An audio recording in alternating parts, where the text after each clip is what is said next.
G'day and welcome to Mark and Sam After Work. Today I want to go through a little bit of a chat about something that we get asked questions about reasonably frequently, and something that I don't touch on too much in our channel, in the nature of reloading, essentially through a little bit to do with YouTube rules, but as much as the fact that I do things a little bit differently than most.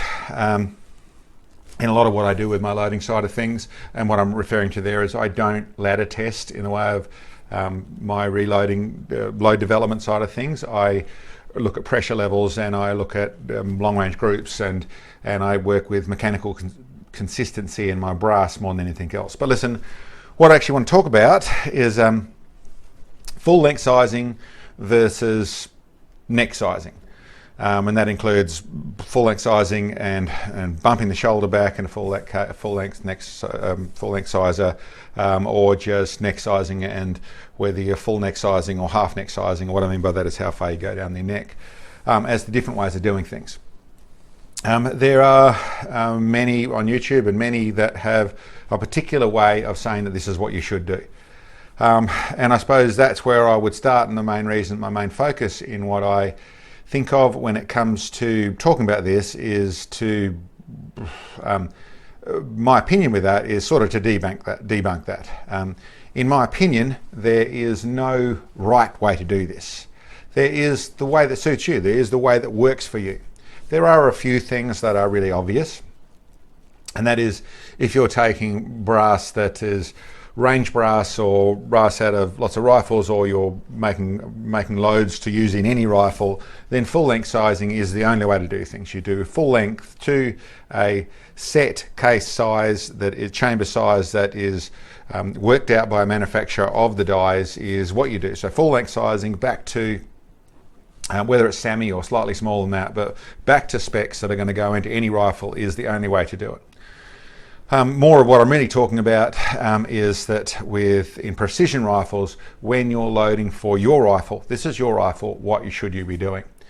And I touch on there's old school, well, and I presume it's old school. I think it changes, it comes and goes as with the flavors of the years.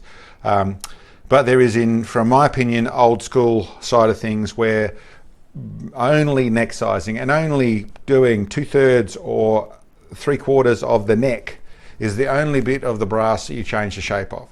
You fire form the case, so you set it all up in whatever the ammo starts off with. You'll normally start with the full length sizing or factory brass, brand new brass. You fire it in your rifle, and then you've got your chamber for that rifle, and then you just neck size. Many an old target shooter would tell you, has said that to me before, and I've heard it before, and I know about the process, which is that you simply clean your brass, but the only bit you change in size is your neck. So there's very little brass working. It stays at that point. And you'll get the most life and the most accuracy and the most consistency out of it. To new school precision shooters as well, using the same rifle, match rifle, all the rest of it, that nowadays will tell you that you should full length size all the time. They find because there is complete consistency in the brass, they always take it back to the same chamber, and then using in that place is where they find the most consistency.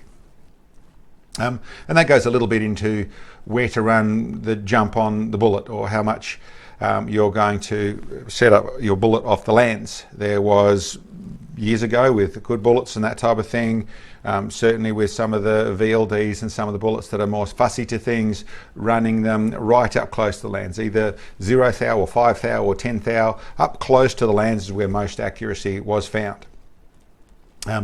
With bullets, with better chambers, with more centralized, better setup, proper smiths, proper target or match chambers, that's become less an issue in places.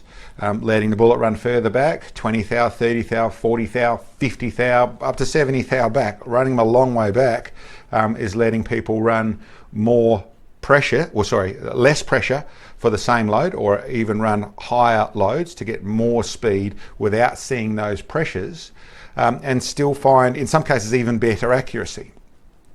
Now, that moves into ladder testing and looking for nodes and all sorts of things that what you're doing when you set up, when you do that sort of loading process.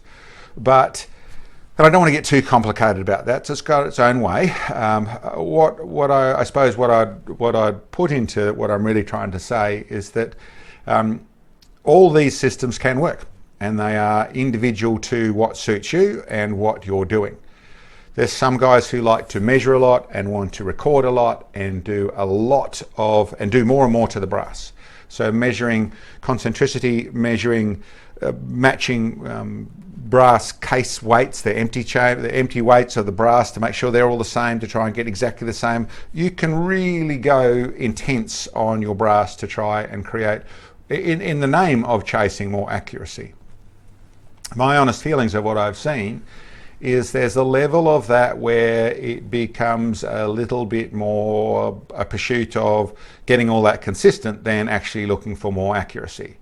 And I suppose the way I do my loading, and the way I feel is a smart way to do things to a certain degree at least, is to start at a basic place and only add on what you need to. So doing more doesn't create more. Doing more doesn't necessarily get more accuracy. Doing more doesn't necessarily help you. If you keep it down to where it's simple and it's a process that works very well, and then work inside that. And what I'm saying with that is that whether that's full length sizing or neck sizing, that comes down to what suits your rifle, your combination, and you. And I suppose to qualify that a little bit further, I load of the rifles that we shoot, there's over 10, there's 15 calibers and changes on different bits and pieces, and different rifles with the same caliber. I find them all individual. There isn't necessarily one thing I would say for any particular type of brass, or one thing I'd say for any particular caliber, or one thing that I'd say for any particular bullet, or one thing I'd say for any particular brand of rifle. You may find there are where this brand of rifle with this brass all works together. That may well be the case, but to a degree, you're still going to find that there are idiosyncrasies that suit you and that combination.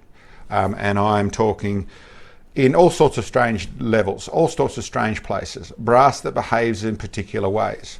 What I focus on is a simple system where I am trying to work my brass fairly much to the minimum, but I also want to make sure I have consistent loading in the way of make sure that the bullet will chamber easily. It's not got a tight bolt when it's lifting. I want to make sure that my load I run to pressure largely, so the main guide I use there is the primer, the shape of the primer, is to how square I'm taking the corners of the primer.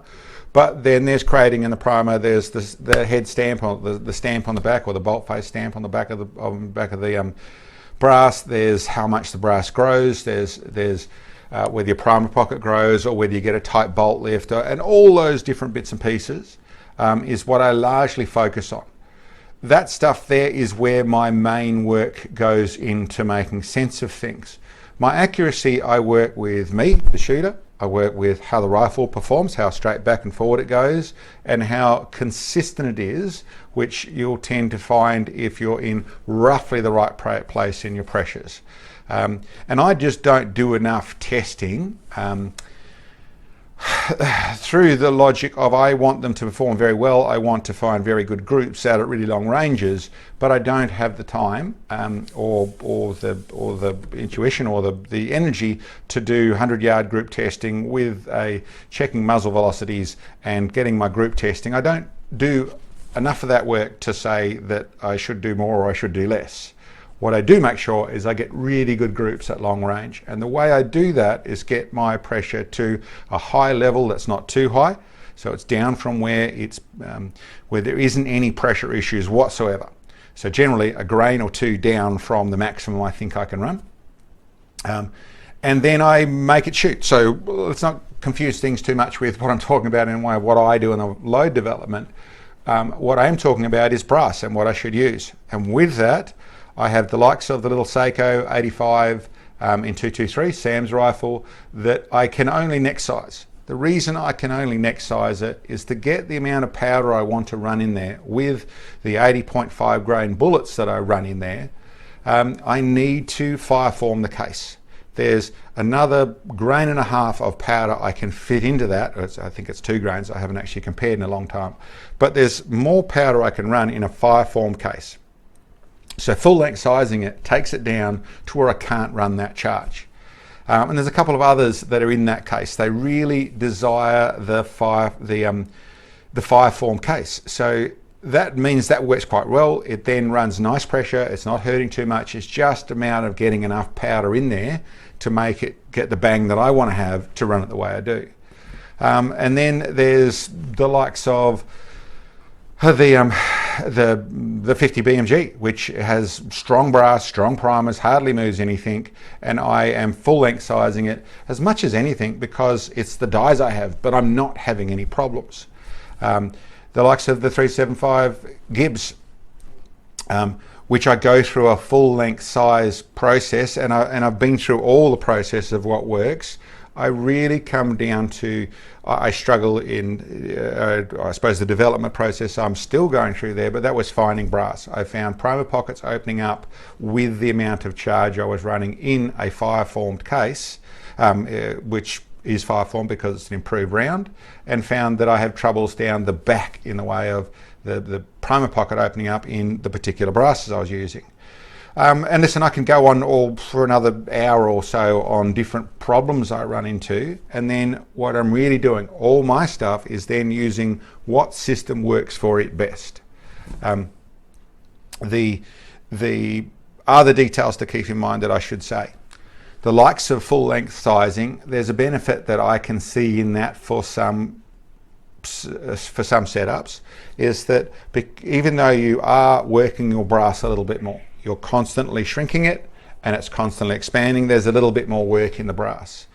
As for how much, it's not very much we're talking about, and I don't think brass life is massively changed in that process, as long as you do that properly. And I suppose largely when I full length, I'm really full length, but I'm just bumping. I'm just taking it back rather than shrinking it right down to a no size case, which means right back down to semi.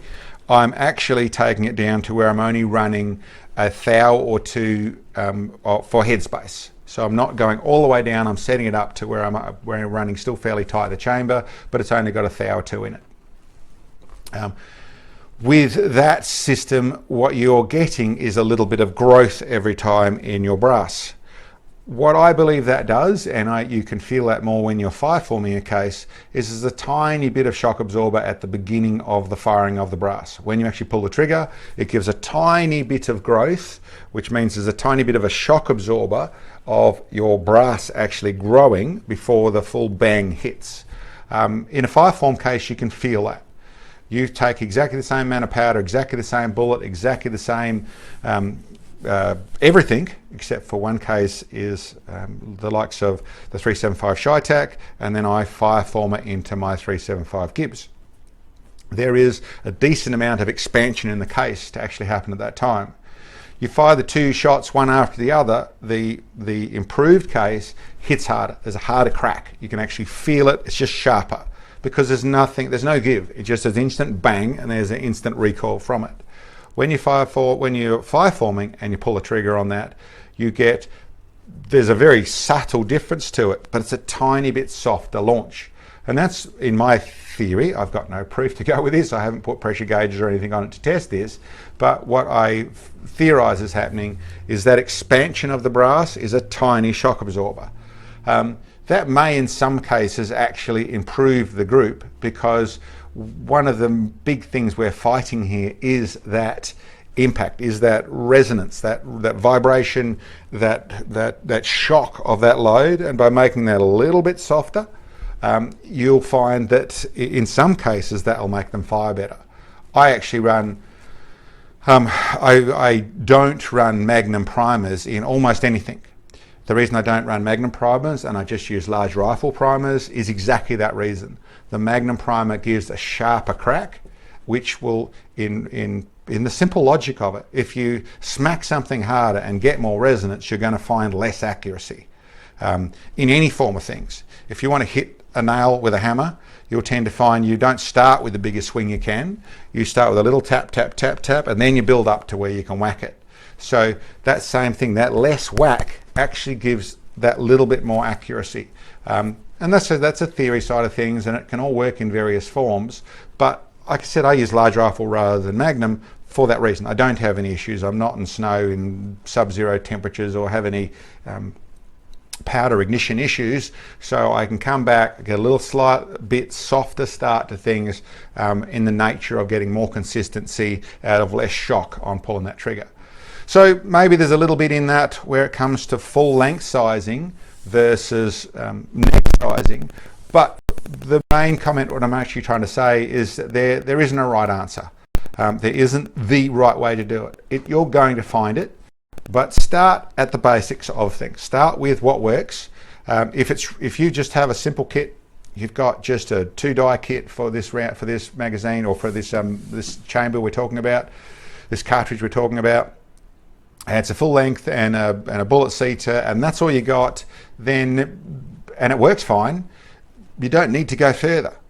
You want to test, you want to try things, or you have some issues, and that could be the charge you're running, that could be that you find you're getting inconsistency in any place in the mechanical process. Then it's not very expensive to go and get yourself a neck sizer and try it.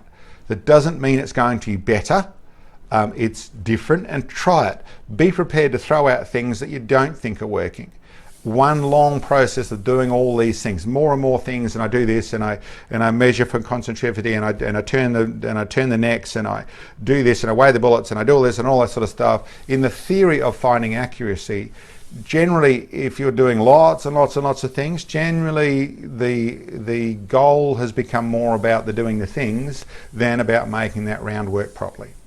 And the other side of things, I suppose what I'm really trying to say there is, if you really like doing that and that's part of the process, that's part of what makes it work for you, there's nothing wrong with that either.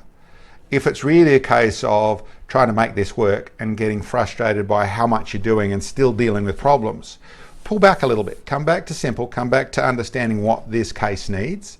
And in my nature of doing things, make sure you're looking at everything else.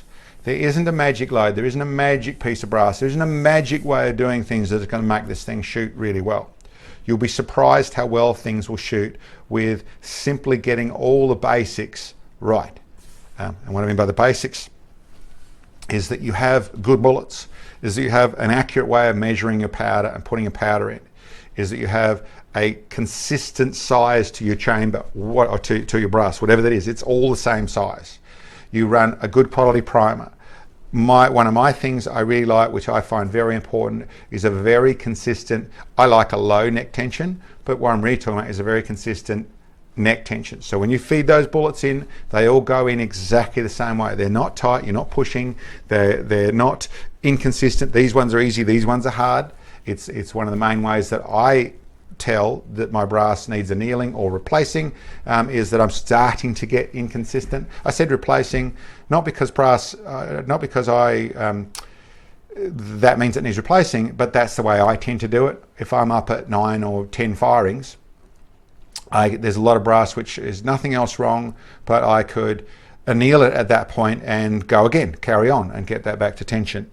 In my logic of it all, brass isn't that expensive. And I don't mind getting a store of brass that's ready to go through annealing if I wanted to, but I don't fire any of it enough to be concerned about just not replacing and putting a new lot through.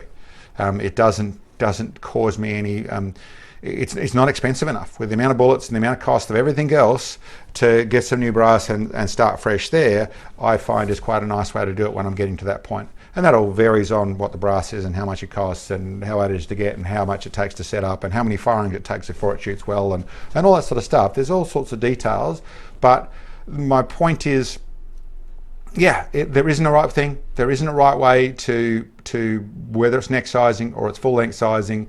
There are logics that work in both wells, and there are very sound logics that make both sides of it right. But generally, your rifle, your brass, your combination is going to tell you what works for you, and what works for you is what's important. That's the thing that I would go with. And like I said, I want mechanical consistency. And what I mean by that is that everything in that brass works.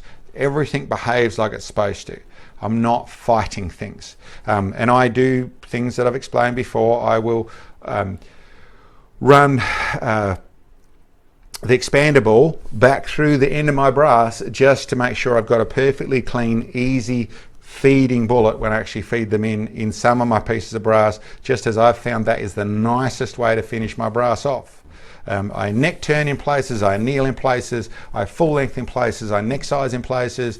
I really do the gamut of all the different ways of doing it, and every different one likes what it is, even to the level of, well, I should say, to the level of my 6.5 Creedmoor. I have a premium set of Reading dies that do a wonderful job. Now, did I order them for that reason? No, they're just good dies, and they end up doing everything very, very simple. It's very simple brass to use, and largely because those dies work so well with all the good quality bullets I use. But I can say the opposite for some other stuff. But listen, that's what I can tell you. The neck sizing versus full length sizing, it really goes to what works for you. All the logics work. It's really working out what one suits you. Hi guys, Sam here. For folks that are interested in our products that you will have seen in our videos, these are all products that Mark has designed through our experience in ELR shooting. We manufacture them here ourselves. The likes of our adjustable bag bases, bag riders, bipod systems, muzzle brakes, shot data recording sets, and even our great fun little 22 long rifle target. These are all available in our web store, the links to which are below this video, along with our contact information. And guys, we work hard at putting these videos together, so we appreciate all the help we can get. For those of you who haven't subscribed, don't forget and hit the bell so you get notifications of when our videos come out. It would be awesome to get some financial support. So for those of you who can, you can purchase support bits on our web store, which help us bring these videos to you. Thanks for watching. See you next time.